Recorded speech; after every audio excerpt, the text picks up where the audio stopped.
داري يا نور هدايا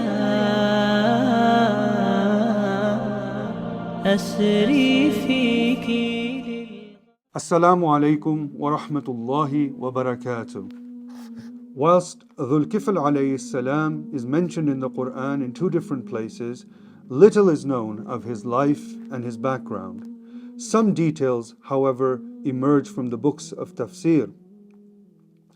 It is said that the Prophet Ayyub alayhi salam, and in some versions the Prophet Ayyasa alayhi salam, wished to appoint Dhul-Kifl alayhi salam as a deputy and successor, but they imposed three conditions upon him. Firstly, that he fast each day, and secondly, that he stay up each night in prayer and ibadah, and thirdly, that he is never to get angry. Dhul-Kifl alayhi salam promises that he will abide by these conditions. He fasts each day whilst he deals with the affairs of the people, and he spends each night awake, praying and worshipping.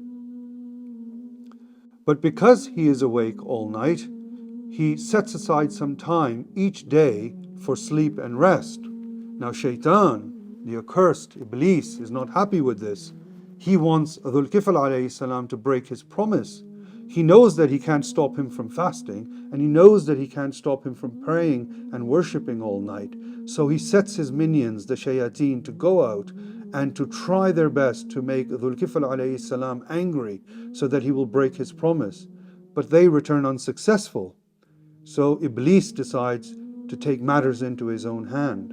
And the next day, he goes to Dhul-Kifl alayhi salam's house precisely at the time when Dhul-Kifl alayhi salam is about to go to sleep in the afternoon.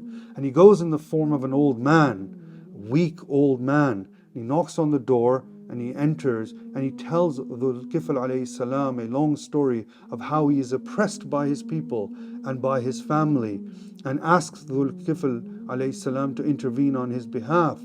And Dhul-Kifl alayhi salam tells him to return that evening, and he will hear from everyone and he will decide how best to deal with the matter. But by the time the story ends and the old man leaves, the time for Dhul-Kifl alayhi salam to sleep has passed, so he gets no sleep that day.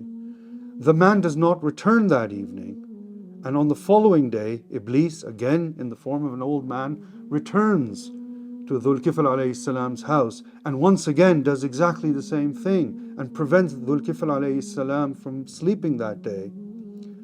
And again, he doesn't return that evening. So on the third day, Dhul-Kifl alayhi salam instructs his family not to let anyone into the house, to prevent anyone from disturbing him while he sleeps.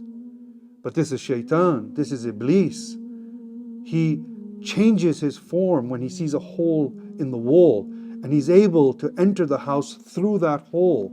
And he enters into Dhul-Kifl alayhi salam's room, and at that point, Dhul-Kifl alayhi salam realizes who this is. And Dhul-Kifl alayhi salam points to him and says, "Are you the enemy of Allah?"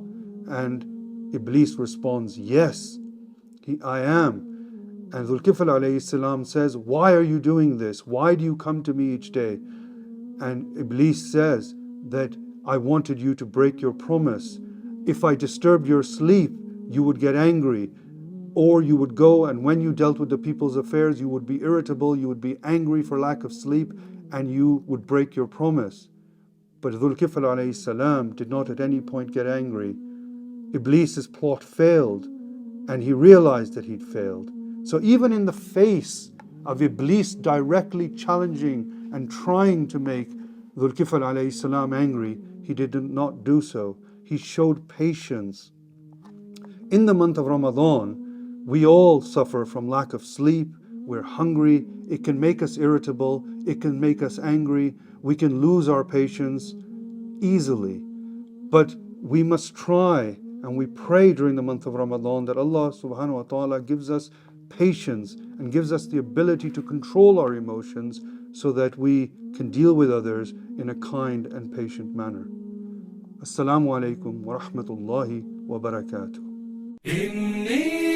أحب الهاشمي محمدا حبا تهيم به القلوب وتخفق